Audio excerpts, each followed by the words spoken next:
எல்லாருக்கும் வணக்கம். ஒரு சின்ன கேப்புக்கு பிறகு உங்ககிட்ட வீடியோவில் பேசுகிறேன். கடைசியாக டீலிமிட்டேஷன் பற்றி பேசியிருந்தேன். அதை தொடர்ந்து எலெக்ஷன்லாம் நடந்து முடிஞ்சிருச்சு. ரிசல்ட்டும் வந்துச்சு.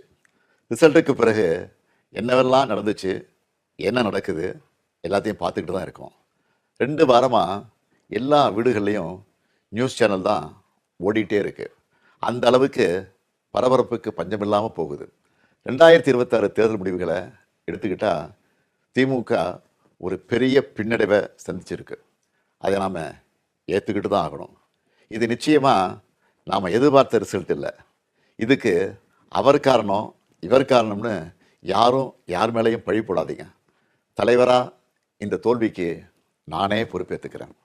வெற்றி கிடைக்கும்போது எனக்குத்தான் அந்த கிரெடிட் வந்து சேருது.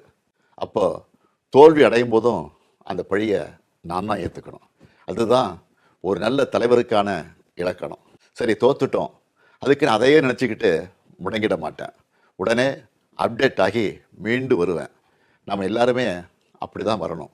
அதுக்கு உங்களோட ஆலோசனைகள், பரிந்துரைகள், ஐடியாக்கள் எனக்கு வேணும். எலெக்ஷனாக இருந்தாலும் கரெக்ஷனாக இருந்தாலும் உங்ககிட்ட தான் வந்தாகணும். மக்கள் தான் எல்லாம். இந்த தேர்தல் முடிவுகளுக்கு என்ன காரணம்? திமுக இன்னும் எப்படியெல்லாம் உங்களுக்காக உழைக்கணும்னு நீங்கள் நினைக்கிறீங்கன்னு சொல்லுங்கள். உங்களோட கருத்துக்களை ஓப்பனாக சொல்லுங்கள். அதுக்காகத்தான் இந்த உடன்பிறப்பின் குரல் வெப்சைட். இதில் உங்கள் கருத்துக்களை பதிவிடுறது ரொம்ப சிம்பிள். உங்கள் வாய்ஸ்லேயே பேசி கருத்துக்களை சொன்னீங்கன்னா அதுவே டைப் ஆகிடும்.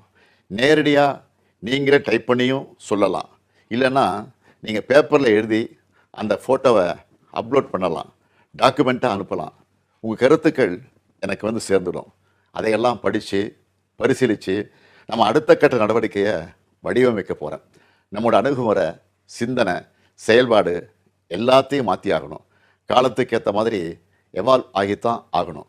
உங்கள் கருத்துக்களின் அடிப்படையில் டிஎம்கே 2.0 வரும். கட்சியோட எல்லா லெவல்லையும் தேவையான மாற்றங்களை செய்ய போகிறேன். இதனால் அடுத்த 100 ஆண்டுகளுக்கும் இந்த இயக்கம் உயிர்ப்போடு இயங்கும், உங்களுக்காக இயங்கும். உடன்பிறப்பே, நீங்கள் சொல்லுங்கள், நான் கேட்குறேன். எல்லாருக்கும் வணக்கம்.